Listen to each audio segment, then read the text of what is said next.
Good evening. I'm going to do a song and dance up here. I learned from the best. Good evening, everyone. I did want to make some announcements, but beforehand, I wanted to say how thankful I am that we have a Wednesday night service at our church. And I was thinking, for work, even for my job as an assistant, you always have to have continuing education, to stay qualified in whatever you do. And I feel like that's what our Wednesday nights are. It's like our continuing education, in which should be the most important aspect of our life.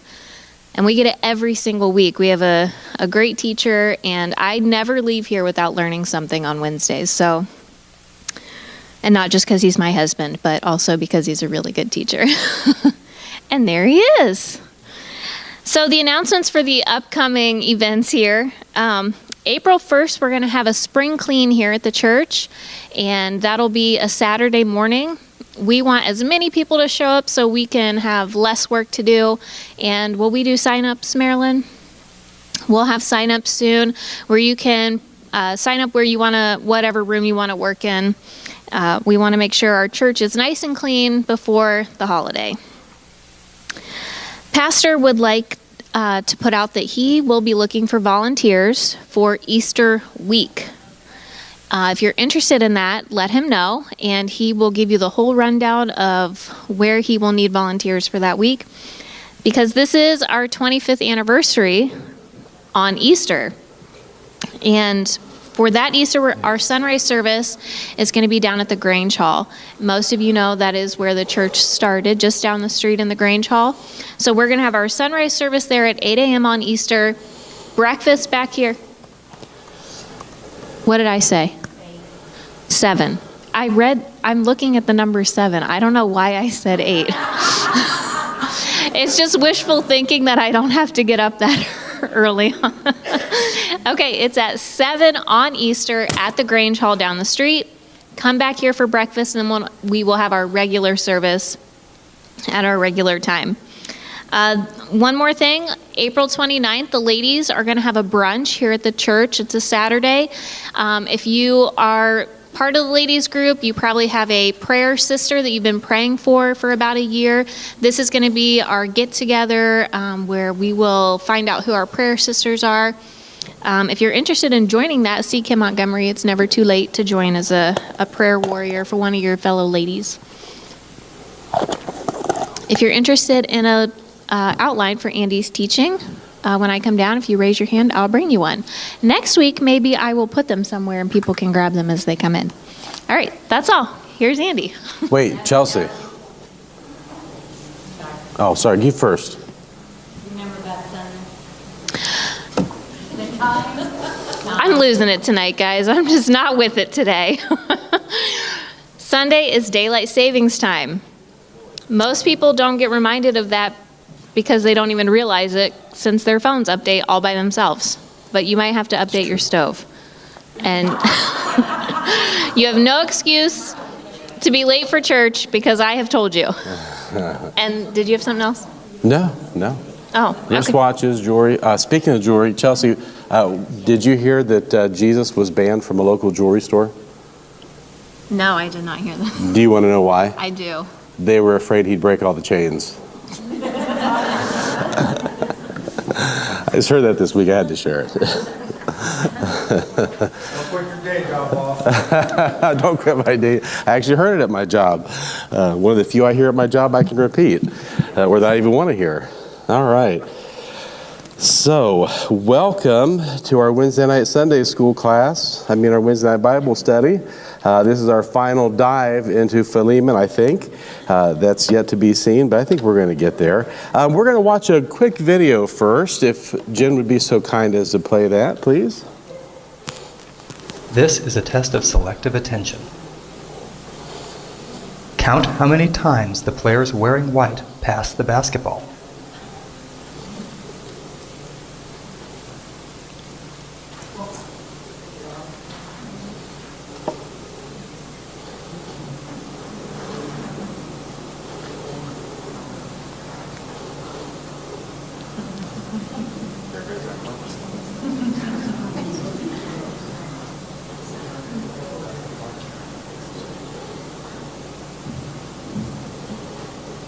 How many passes did you count?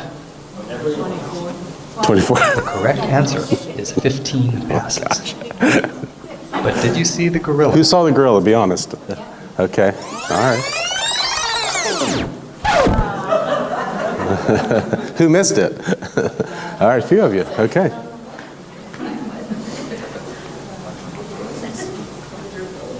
This video is from research by Daniel Simons and All Christopher right. Shree and is copyrighted. Just a little fun to start off our study because available for use we in talk talks, about training, this and attention teaching and the way that these things slowly change, the changing rooms we've used before. Learn more at theinvisiblegorilla.com. Wait till my competition quits talking here. Sorry about that. So we have this issue again of these things that can surreptitiously come in that goes along very well with our theme in not only Philemon, but when we go back to Colossians. And it's interesting that, again, probably half the people that watch this tend to miss it. I wasn't sure how it would play with the two screens, everybody being far back and having the size advantage, but that's interesting that it still worked. So just to catch you up, most of your outline is going to have the refresher stuff, so that saves us a little bit of time. But for those of you watching online, we're still in Rome with Paul for a minute because he's writing from his prison status. However, he's not calling himself a prisoner of Rome, but a prisoner of Christ. Thank you. Yeah, perfect. All right, we'll wake up here in just a second for our online viewers. All right, they're probably all at home shouting it, I'm sure. So he's with Onesimus, friend of Philemon, and as you recall, Onesimus has become a Christian, and now Paul is sending him back to his master. But he's sending him back not just as a slave, but as a brother. All right, Ed's tracking. Thanks for that, Ed. All right, so we've taken this one little epistle. Now, we've spent a lot of time in our survey. We generally tend to do that. It has been a deep dive. When I say we're going to dive in, it's always a deep dive because we examine this letter verse by verse. We don't want to miss anything. We're very intentional in this way because God does what? God speaks to us through His Word, through the Bible. Exactly. So, Chris, what did you say? Through what? Through conviction. Is there something you need to say, brother? Everybody remember Chris tonight will do our prayer requests early. All right. So that actually does remind me of something. And I actually meant to text you and tell you this, Chris. So a good way to segue into this for me. It wasn't even planned. We went and saw a movie the other night. We don't get to the movies very often. Then again, who does? But once in a while, it's an occasional treat. And let's face it, you just can't beat movie theater popcorn. Amen? Amen. Biggest amen I've ever had. Who knew? So we went and saw Jesus Revolution. Anybody hear of this before? Chelsea said people hate raising their hands. Okay, so some people don't hate raising their hands. What a great movie, right? We went and saw this. Absolutely loved it. I've told a number of people about it at work, texted a couple people, forgot a couple people. But anyway, if you haven't seen it, it's really, really good. And what's interesting about this, as Chelsea and I are doing our research on this, we tend to do that on movies. She does more so than I do. But what we found out is that this thing actually doubled the industry estimations and got rave reviews from moviegoers. This thing was huge. And I got a couple numbers here. Now, this shouldn't be a surprise. It's a faith-based film, obviously, as the title indicates. No trickery there. It's from the same people that did I Can Only Imagine. So if you saw that, you liked it, I'm sure, if you saw it, and your expectations were already high if you knew that this is the same studio that does it. But here's what's interesting. They expected this thing to make about $6 or $7 million in ticket sales. It did $15 million the first weekend. What's that tell you, right? So anyhow, Hollywood hasn't gotten the hint yet that that's what people want to see. They actually broke this down, and by theater, it's $6,272 per theater that this made in every theater. That's pretty staggering if you break it down evenly like that. That's a pretty good return on this movie. So good news for those struggling movie theaters. If they got that on their marquee, they're doing okay. I got an A+ cinema score, 99% Rotten Tomatoes. From my understanding, according to Chelsea, that's a pretty great achievement to get a 99% score on Rotten Tomatoes. Fox reported this, and I'm just going to quote from them for just a second. If you don't know what it is, it's the story of one young hippie's quest, they say, in the 1970s for belonging and liberation that leads not only to peace, love, and rock and roll, but that sets into motion a new counterculture crusade, a Jesus movement, changing the course of history according to the film's official synopsis. So it's going to center around three lives, Greg Laurie, Chuck Smith, and Lonnie Frisbee. A lot of you are probably familiar with some of those names. It's played by Kelsey Grammer as the lead role as Chuck Smith. Everybody knows Frasier, Kelsey Grammer. That name ought to be familiar to you. And a pretty great movie. Chuck Smith, of course, died in 2013. The movie did a really good job. And I'm not just trying to pitch the movie. There is a point to this. The movie did a really good job dealing with, or maybe even a little bit sidestepping, some of the other heavier topics that came out of this whole saga. There's a lot of stories that continued to unfold after the credits rolled that if you know the history, you understand that there's probably some delicate subject material there, and it wouldn't have been essential to the plot anyway. But one thing that they did also leave out, that again, not essential to the plot, but I want you to understand this for our Wednesday night Sunday school, is that there's an important component that took place. If you don't know that this whole thing exploded, and there's Calvary chapels everywhere. I think there's over 1,000 across the country or something like that. And where this movement started as this exploded out of this small church, the one very integral component that Chuck Smith introduced, believe it or not, as it turns out, verse by verse Bible study. Who knew? It's kind of important. Verse by verse, which is exactly what we do here. It's kind of an important thing, of course, because we know that God's Word not only feeds and nourishes us. Who's fed and nourished by it? I certainly am. You don't even have to raise your hand for that. If you're too weak, maybe you haven't been nourished, you should read. But also we know that through His Word, God what? Through His Word, He speaks to us. You can rewind the tape if you didn't catch it the first time. It's fine. There must be a gorilla behind me, maybe. All right, so let's dive in. We left off at verse 15. And we had said this, just to recap, for perhaps he therefore departed for a season, that thou shouldest receive him forever. So we discussed this a little bit, that use of separated or parted versus that harder terminology of ran away. And it also reinforced that idea that Paul gives us in Romans, that God does have a positive purpose for the life of the believer and for everything that happens in their life. So picking back up on verse 16 for some fresh material, we didn't make it quite this far last time. Paul says in verse 16 of Philemon, not now as a servant, but above a servant, a brother beloved, specially to me, but how much more unto thee, both in the flesh and in the Lord. So he opens up in this new section with no longer as a slave. That's going to be an essential part of this portion of the letter.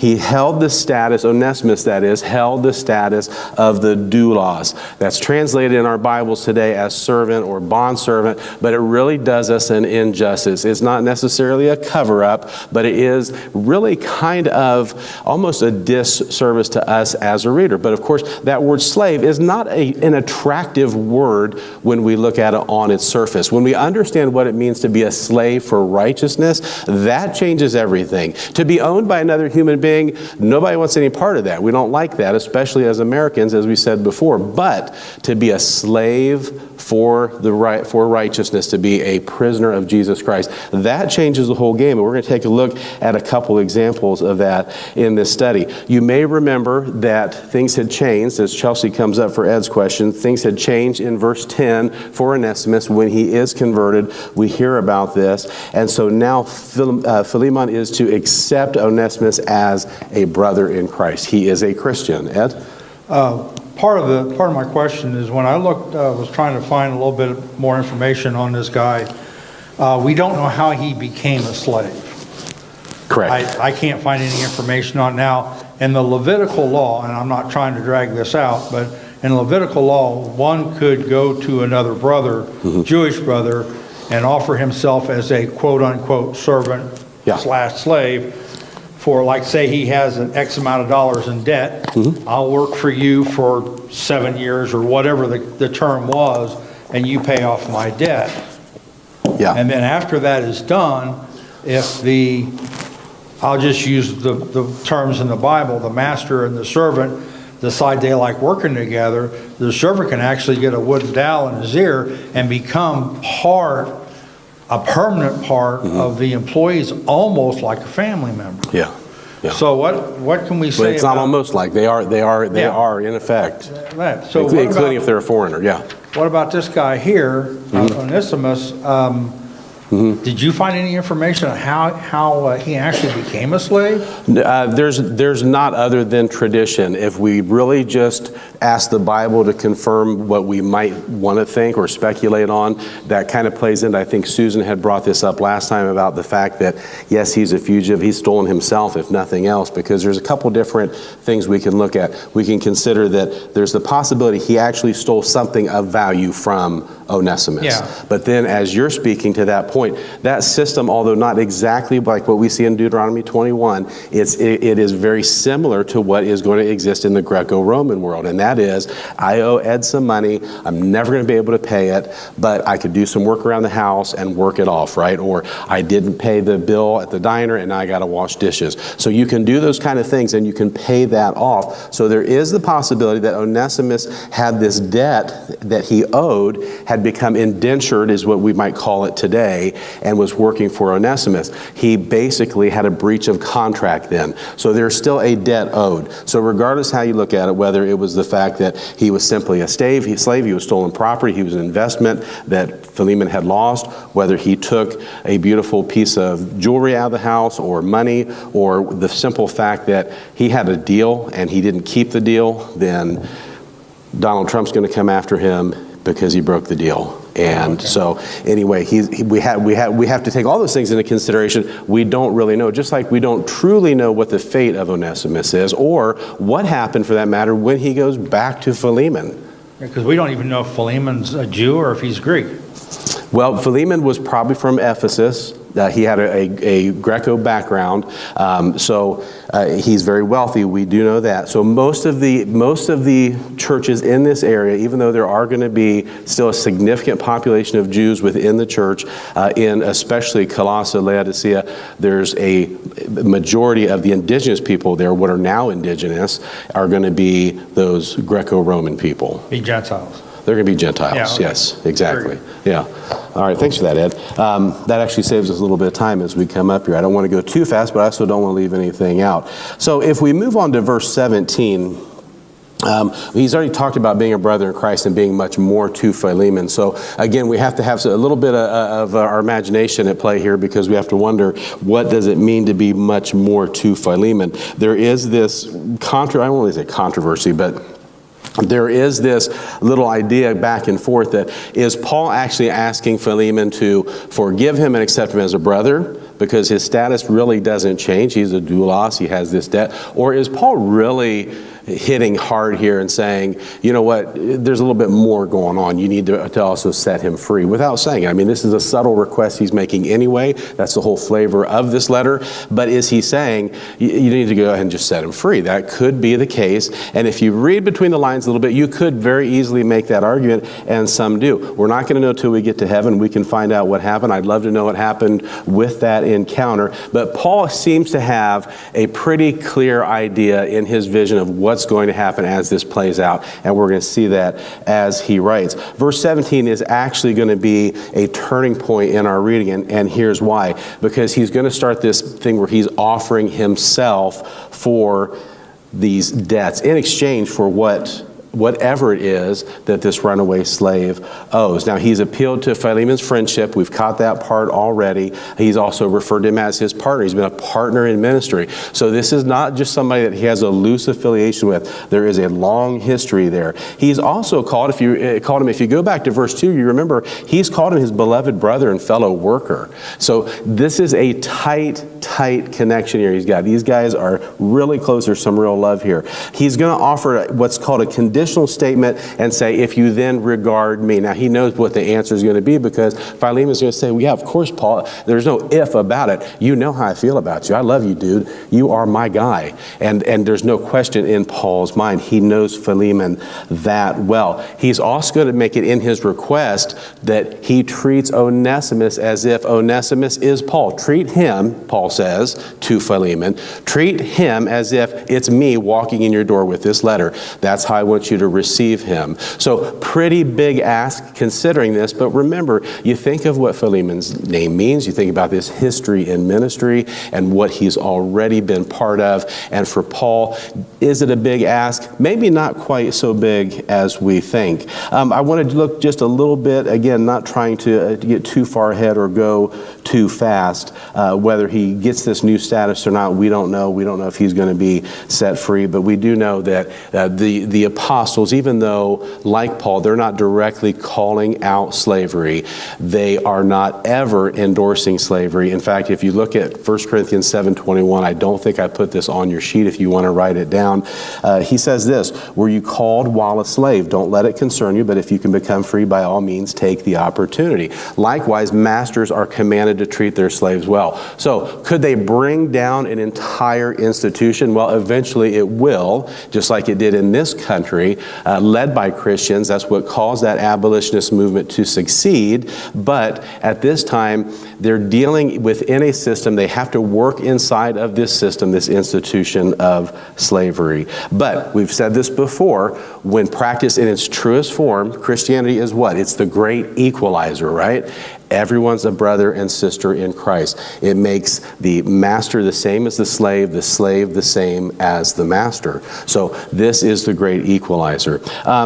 When we look at verse 18, this is really the watershed moment. This is the high water mark for this epistle. There's a lot of beautiful things in here, and Paul is a brilliant composer in this. This really is like Handel's Messiah for a letter to a friend, essentially. He has done this perfectly and beautiful. It is a symphony of words. And what he does in 18, this is the crescendo. This is where the apex is, because what he says is, if he hath wronged thee or owed thee aught, put that on mine account. We've talked about this a little bit before, but I don't want to gloss over this because of how important this is and what it means for substitutionary atonement. Ron's got a question up here, Chelsea, if you don't mind. Wait till she gets the microphone for you, brother. That way the online viewers can hear. I can hear you, but they can't hear you out there in Facebook land. Sounds like Paul was willing to pay his debt, like Christ paid ours. That's exactly right. He's already read ahead of my notes. I left my MacBook open for 5 minutes, and Ron hacks it. He does know because he's read ahead and he's studied. So has his son. I know they've studied and looked at this a lot, but he's exactly on the money with that. He's going to take that. He's taking the guilt of another. He's standing beside a guilty man, and he's going to say, I will pay this debt. Who does that? Christ. Christ does that for us. He says, I will pay him. To the master, I will pay him. To our heavenly master, Jesus Christ says, I will pay the debt. If that doesn't get you, maybe you need to come to Sunday school this Sunday. I don't know. All right.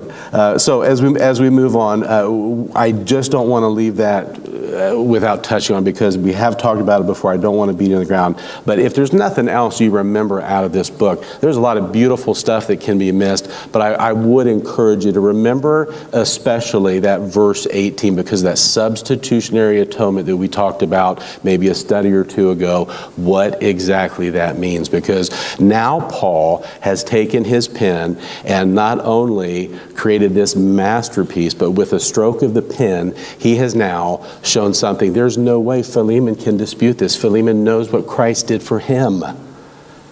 How can he not do it for Onesimus, right? And now he sees Paul in the place of Christ, and he realizes, I've got an opportunity here. So will Onesimus be set free? I don't know, but I do believe that he was probably pretty well received by Philemon. Church tradition kind of supports that. Regardless of those specifics, underline, charge that to my account, because that's exactly what Jesus has done for you. So we can move on to verse 19, where Paul says this, Paul, have written it with mine own hand, I will repay it, albeit I do not say to thee how thou owest unto me, even thine own self besides. So Paul's focus has been on Onesimus's freedom. Now we're going to see another shift starting in verse 18, and we're going to see this personal emphasis go from 17 as we start getting into this binding part. Now we're in a contract that Paul is making with Philemon. If Ed is right with his theory, possibly, that there was a breach of contract, as we put it, on the part of Onesimus. Now Paul is creating a whole new contract. He's saying, you can count on me because I'm writing it with my own hand. Now, Paul didn't always do this. He had some people, think of people who transcribe things, or stenographers. That actually was not very uncommon in the first century.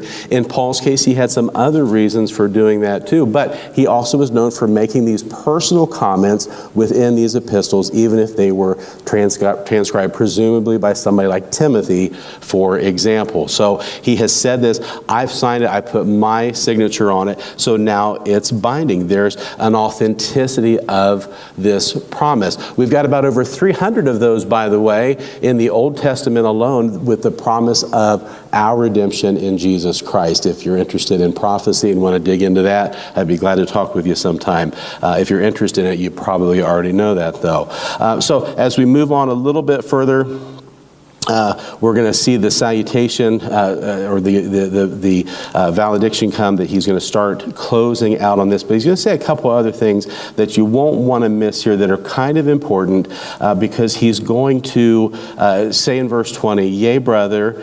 That word there is adelphos. We know adelphos from Philadelphia, right? City of brotherly love. What do you think adelphos means? Yea, adelphos, yea, brother. Right? He's calling him brother. Again, he's calling him brother.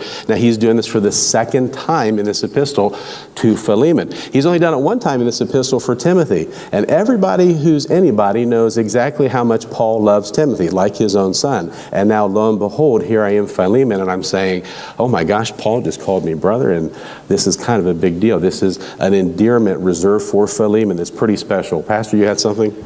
Just one little thing. Yeah. There is a lot of speculation that the Apostle Paul was from a very wealthy family, very rich man, very rich man. Yeah. And for him to say, lay this to my charge, Yeah. certainly was not something that was taken idly. I mean, it had significance. It would have significance for Philemon, because he knew about Paul. Yeah. But it also certainly reinforces what you guys said about, Jesus left the splendor of heaven Yeah. to come down, and he could pay the debt He could pay it. Yeah. because he was exceedingly wealthy. Yeah. Spiritually, well, his daddy had cattle on 1,000 hills. Yeah. But everything about that little paragraph is of great significance It is. because of the fact that certainly it wasn't an idle thing that Paul said. He said, lay it to my charge, Yeah. because he was good for it. He's good for it. So he certainly was the kinsman redeemer in That's- this situation. Perfect, perfectly put. Anybody who may have sat in on the Ruth Bible study we did a couple years ago, that is one of the requirements pastors bring up. As a kinsman redeemer, you not only have to be a near kinsman, you have to be able to pay for it. You have to be able to pay that cost. So again, Paul is really stacking things up and showing that that's exactly what he's trying to illustrate here. So thanks for that, Pastor. You'll find that in the book of Ruth if you're interested in looking at that a little bit further. That, of course, ties into all that. Reading on in that same verse, he's going to say, again, starting over, yea, brother, let me have joy. Now, again, Paul has this play on words, onenimai, joy. It actually translates literally as profit, P-R-O-F-I-T, make a profit. All right, and you hear that root in there, onenimai, Onesimus. Believe it or not, that's actually the root of his name. So once again, he keeps using this word play on profitable, unprofitable, etc. Joy now. He's talking about the love that Philemon has. Remember the affectionate one, the one who kisses, Philemon? He keeps using this play on these words, but he is really only kind of making that, in my view, the icing on the cake for what is this really high water mark in verse 18. But he does it so beautifully as he composes this. So if we move on to verse 21, Ed's got something up here, Chelsea. Having confidence in thy obedience, I wrote unto thee, knowing that thou wilt also do more than I say. So a couple important things about this. Obviously, Paul's authorship is again confirmed in this, but notice he's also framing this as a request. Anybody that's ever read any books on leadership or supervision, what do they tell you to do when it comes to an order? Frame it as a request, right? Ed, you had something? Yeah, in the King James, it says in verse 20, yea, brother, let me have joy of thee in the Lord. In the NIV, it says, I do wish, brother, that I may have some benefit from you. So when I read that, it's almost like when he had said to the other church, I want to give you a gift. Here he's saying, I want to have a benefit from you. Yeah. So like he's getting something from Philemon for what Philemon's doing. Yeah, that could be one way to look at it. Does that make any sense to you? I think you could probably make a case for that. Ed is NIV positive, guys. Let's say a little prayer for Ed. No, I just happen to have my parallel with me tonight. Normally I have my King James. Normally it's the King James. I'm King James, he says. All right, thanks for that. I think we could still make a case for that. Using even that translation with the word benefit, you still see something beneficial, something profitable. We all talk about benefits packages at work because we're talking about compensation. So I think that still could very well fit. So thanks for that, Ed. That's another good way to look at it. He uses that phrase again also in that same previous verse where he's saying, refresh my bowels. Now, he's not asking for any kind of medical procedure there or any kind of spa treatment. He is talking about that feeling better. I didn't want to get too graphic. I'm glad somebody caught that. He's talking about that joy that comes from the heart. We'd say it a little bit different, think of it a little bit different in our modern day Western minds. Verse 22, he says, but withal prepare me also a lodging, for I trust that through your prayers I shall be given unto thee. Now there's a couple interesting things here. You may say, well, what's the big deal? He says, hey, get ready, I'm on my way. But keep in mind, Paul's in prison. He's been in prison for 2 years now. And there's a couple interesting things about this. For one thing, he clearly expects that he's going to be released at any moment because he's saying, you might well get that nice big house of yours ready because I'm coming. Well, how does he know that? Well, it could be that the Lord has maybe revealed this to him. I don't think that would be a surprise. But there's also this little tidbit. If you're ever in the cash cab, feel free to use this. Under Roman law, they can only hold you for 2 years. If your accusers didn't show up in that 2-year period, you got to go home. You were set free. So there is this possibility that whoever had accused Paul failed to show up. It was a failure to appear. And rather than issue a warrant like we would do today, they said, okay, Paul, we're done with you. Case dismissed. So he knows that is really probably working in his favor, possibly. So again, a couple different theories that I will ask them when I get there. This is going to be one of the final favors that he has. Paul, by the way, has some pretty big plans. He is going to leave. Now, he spent some time in jail. He's got 2 years in Caesarea, 2 years in Rome. But anybody know what Paul really wants to do? Paul always is thinking big picture. He's always thinking of the long game. Does anybody know what Paul wants to do and why he's going to go see Philemon and then he's going to prepare to go somewhere else? Anybody know where that is? Don't say heaven because he's not ready for that quite yet. He wants to make one more trip before he dies. This time, he wants to see what? Think even bigger. He wants to take the gospel even further. Guess where he wants to go? Somebody said Spain. Who said España? Who said that? Was it Pastor? I have my glasses on so I can't read your lips or anything. He wanted to go to Spain and England. He knew the Maine in Spain fell mainly on the plain, and he wanted to go to England despite the bad reputation they have for their food, but he heard the tea was good. So he did have these big plans to go to these other places. He says this in verse 23, there salute thee Epaphras, my fellow prisoner in Christ Jesus. How many remember Pastor Baker Epaphras from our last study, huh? The guy that really is going to be there for you in a pinch. And I say that a little bit tongue-in-cheek, but I also say it very seriously because we talked about the importance of this pastor, this person that loved his people no matter what they did. We'll get to that part in a second. He walks how far? Anybody remember how far he walks? 1,100 miles one way to go tell Paul what's going on about this infiltration. But there's a couple interesting things that I want to take note of. First of all, he mentions Epaphras in this verse. Now, the other 4 people who are with him, he's not going to mention individual. It's going to be collective as he mentions them. Demas, we've talked about him before. We'll see him again. And well, we won't see him. We'll think we should be seeing him in 2 Timothy, but he flew the coop. We're going to see Mark. That's John Mark. We're going to see Aristarchus again, mentioned it coming up. But with Epaphras, he's mentioned, he's given his own one-line special little verse there. And why is that? Because he's only mentioned 3 times in the New Testament, and this being the 3rd. Why is that? Well, as you recall, he goes there to seek out Paul and lands in prison himself. So imagine your pastor going on your behalf, making this arduous, dangerous journey on foot over rugged terrain, dealing with evading bandits and who knows what else. And he gets there sunburned and blistered and probably pretty hungry, only to be put in chains alongside of Paul. So now he's a fellow prisoner with Paul, and he did that for all you guys. Come on, what are you going to do on Pastor Appreciation Day? I mean, nothing is going to be enough. Let's really just face it right now, okay? It better have been big. I'll just say that for the Colossians. He is the pastor at Colossians, but he's going to be there with Paul. So he does get that mention. If we go on to verse 24, that's where you'll find the mention of Marcus, Aristarchus, Demas, Lucas, his fellow laborers. Still pretty cool to be mentioned along his fellow laborers. That'd be pretty awesome. If we look at our final verse, we'll go to verse 25. The grace of our Lord Jesus Christ be with your spirit. Amen.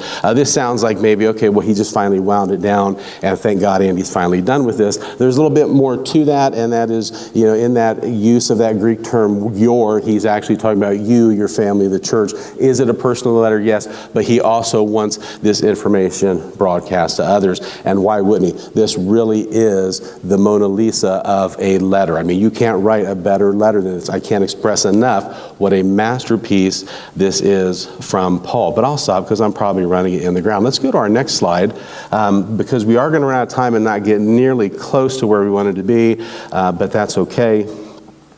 We just want to do a couple contrasts. I want to talk to you a little bit about a guy named Lucius Annaeus Seneca. You can call him Seneca the Younger, if you like. You don't have to call him by his full name. Please don't call him Lou. That's going to be very confusing. It's not Lucian, it's Lucius. He was a Stoic philosopher. Now, we talked about a lot of different ideologies that were coming into the church at Colossae at the time. The reason I wanted to bring him up is not only did we have the Stoicism that was taking place at this time in the ancient world, he did not invent it, by the way. That was invented a little while before him by Zeno of Cyprus in the 3rd century BC, so we can't give him credit for inventing it, but we can say he is the most well-known Stoic philosopher in history, and that's mostly because he left behind so many literary works. Chelsea, you had something? Can you explain what Stoicism is? Yes, getting to that here in just a minute. Wanted to set up who he was first, but we'll get to that. Why I want to bring him up, before we get to the Stoicism, there is a connection here with Paul.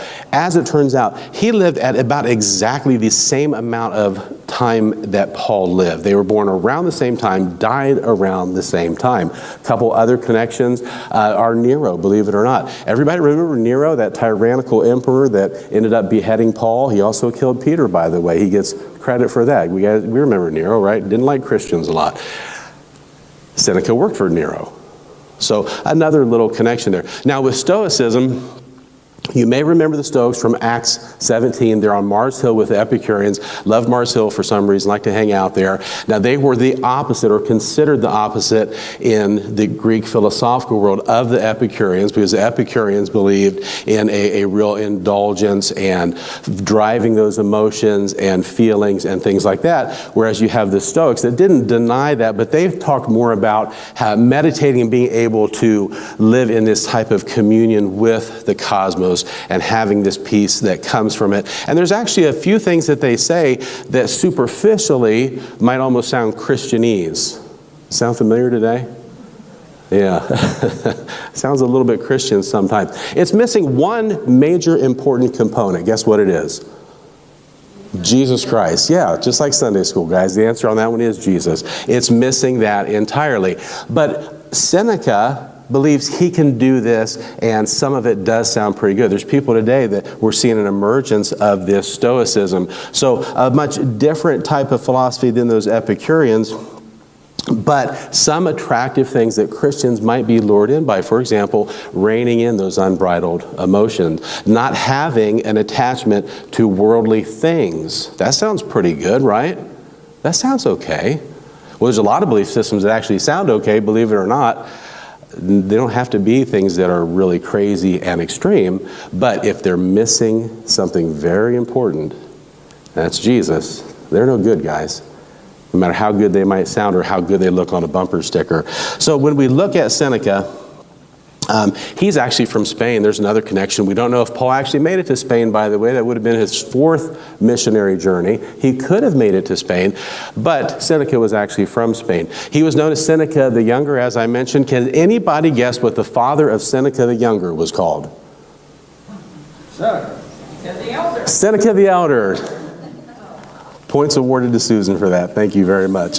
All right, so he's one of these guys that are going to line himself to the metaphysical world. There's a few different elements that kind of regulate this, and again, a lot of it sounds a little Christianese, but it's really not. Now, he's got some low points in his life. One of them's going to come in 41 A.D., as an adult, when the Emperor Claudius comes to power and exiles him to the island of Corsica. He's going to spend 8 years in exile until he gets rescued. Who's he get rescued by? Her name is Agrippina. I said it before you could say it. I knew a few of you knew it.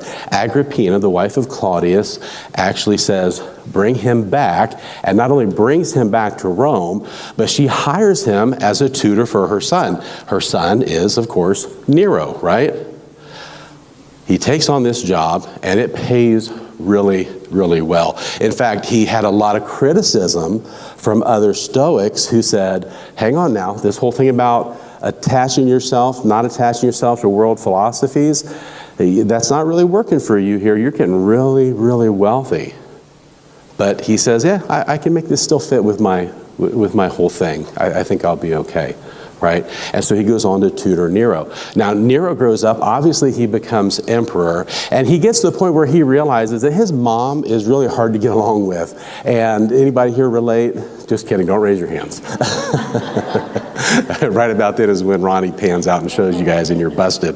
All right. So he realizes that she does have this insatiable desire for power, and he doesn't trust her. Nero was kind of a suspicious guy anyway. So what is a Nero to do? Well, he's Nero, so he says, well, I'll kill her, right?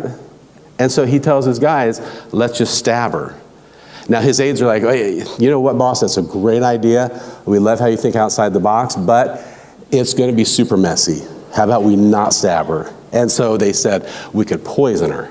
So they tried to poison her, and it doesn't work. And here's the thing. What they forgot, this woman knew poison. She actually poisoned her previous husband, Claudius. Yeah, she killed Claudius so Nero could take the control of Rome, right? So now he's got the throne. She knows poison all too well. She's not going to fall for that. But they still believe that they've got to have something that is not going to be messy. They don't want to have a big PR scandal. They don't want to have their team try to fix everything.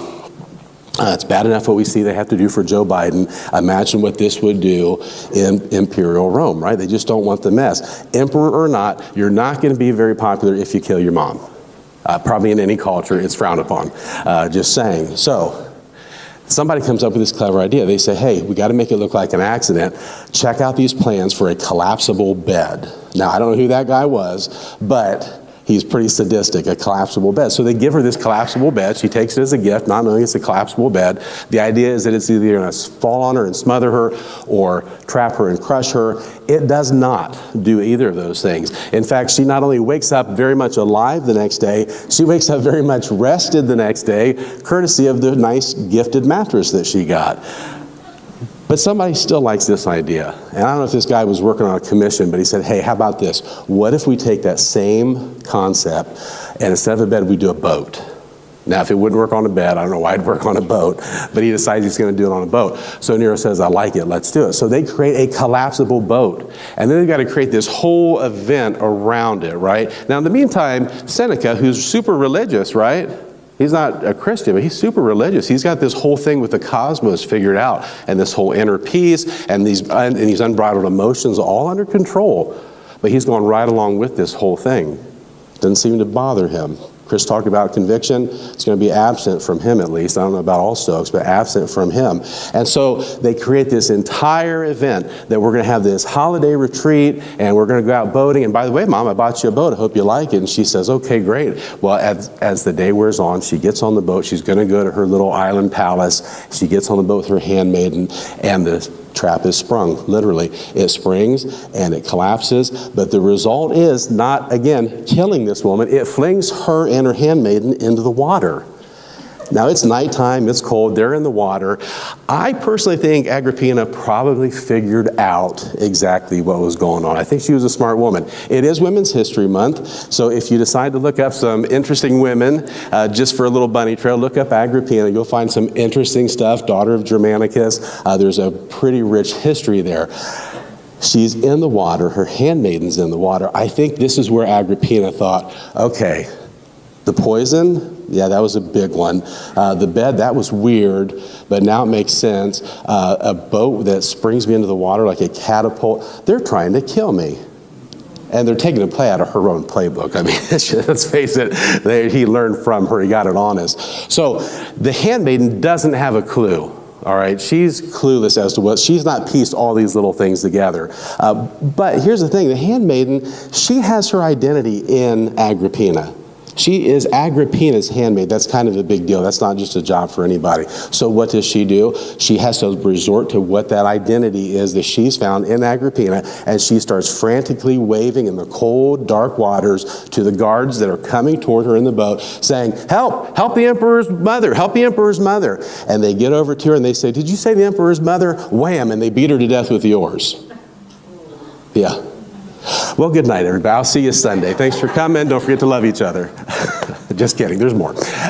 Agrippina swims away. She literally becomes the first unsinkable Molly Brown, but it's a title that's not going to last but for a few days because she's going to go home and they're going to come to her house. She's not even going to try to hide because she knows she can run, but she can't hide from the emperor.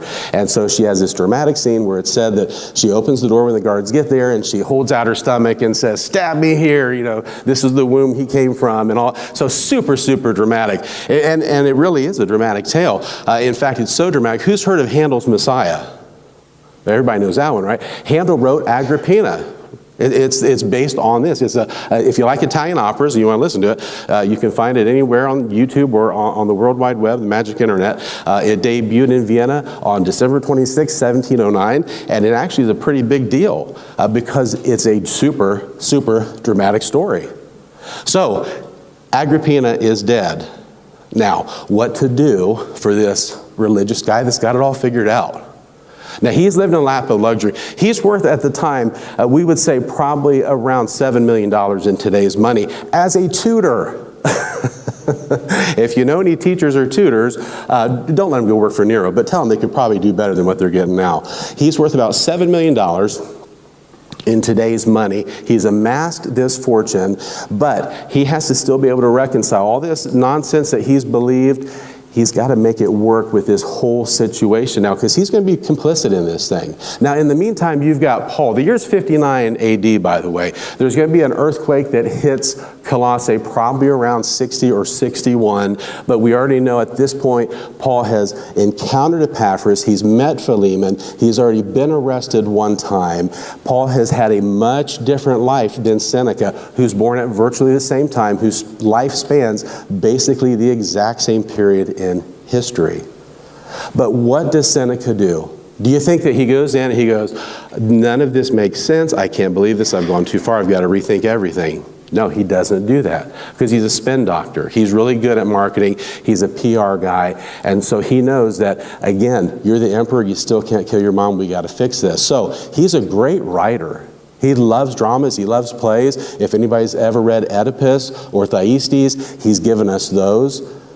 So he has a flair for the theatrics. So he composes this letter to the Senate because, like our politicians today who genuinely care about investigations and your welfare and your well-being, they wanted to make sure they got to the bottom of this. And so he composes this letter. And he basically says, here's the thing with Agrippina. So sad, so sad. She was conspiring to overthrow the emperor. Tisk, tisk. And he's writing this in the emperor's voice as if the emperor wrote it. And he says, she was so distraught once we caught her, she took her own life. So sad. And of course, those politicians, because they're like the politicians of today, they said, we still have to make sure we do our due diligence, and we're genuinely concerned for the people.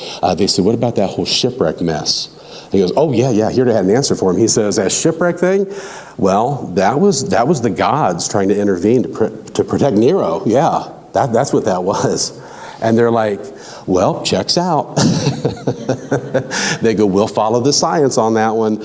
Makes total sense. And so they do. Some things don't change, guys. And so he has done this as this major cover-up. Now, things are good for him as long as they're good for him, and then suddenly they're not, because that very suspicious-minded Nero ends up turning on him and says, I think you're trying to overthrow me, so I'm going to have you executed. And so he actually orders his execution, but Seneca ends up killing himself. So much for being in touch with this cosmos and all this meditation. It just did not seem to really work. And so much for the patronage that Agrippina had shown to Seneca by rescuing him in the first place. No loyalty whatsoever, not like what we see when it comes to the case of Paul with Onesimus. So quite a contrast when we look at this. It's a much different type of economy that we're dealing with. As I catch up, and we'll close out here because we're just not going to have enough time. The point is this. Seneca, and we'll do a little more to contrast him and the apostle and see where this plays in to some early church history next time. Seneca had this idea that it's all figured out. He thought he could take care of his own salvation. No, he can't, right? We know from Genesis 3 and 7, what was the first thing that happened when their eyes were open? They saw that they were what? They were naked. And then what did they go and do? Make clothes. They went to make clothes. They sewed fig leaves together. The first attempt at mankind to recognize that he was in a sinful state, that he had fallen short, but he was going to cover it himself. But it can't happen. In verse 21 of Genesis 3, we see that God has to actually clothe them in skins, right? So the first shedding of blood is actually by God. What does it take to cover sin? It takes the shedding of blood, right? So this doesn't work in Seneca's case. Things don't work out. There's a little bit more to this story, but we're going to move on to some other things and how this ties into not only the history surrounding Paul and Epaphras and Philemon and what was going on in the church, but what's going to last for another half century or a little bit longer as a fallout from all this, and that's going to impact the rest of church history and really us today as we sit here studying this. So if there's any questions, I wish we had gotten a little bit further. There's so much more I wanted to do, but Chelsea took up so much time at the beginning. I'm sorry, guys. So sorry. And that corny joke she made me tell, just forgive me for that. All right. Any prayer requests? We've got the ones pending from the last couple weeks. Anything else we need to cover? She covered the announcements. We do have dollars that we hope will come in to support vital mission work and things that we're doing to build the kingdom elsewhere. So if you want to bring those up front, and any comments, inputs that you might remember later, feel free. You can always get in touch with me by mostly texting would be great. Pastor? Alice Lester. Alice Lester. She's going through a really rough time. Please continue to pray for her. Okay, Alice Lester on our prayer list. Anybody else with anything? We have one back here. I'm just curious what's going on with Miss Lester. Oh, Can you say, or? are you able to? She's going through chemotherapy because she has cancer, and she's having a lot of trouble going through the chemotherapy. And the reason she's having trouble right now is because of acute dehydration. So. Okay. All right. Did you heard that, Jill? Okay. Yes, Jean Robinson is still on our prayer list. We mentioned her. Yes. Now about whether or not they're going to send her home was the last word I got, but I haven't gotten anything since then. Okay. All right. Thank you for that. Sister, I have something for your grandson afterwards, too. In the back, my mother. Remember your brother tonight, Scott. Okay. He's in a lot of pain, and he's having trouble walking. Okay. All right. All right. Scott for some. Okay, Scott for some physical needs there with his leg and a blood clot. Anything else? All right. Well, with that, we'll close. Thanks, guys, for listening. I really appreciate it. We'll meet again next week, Lord willing. Otherwise, I'll see you Sunday, and remember to love each other.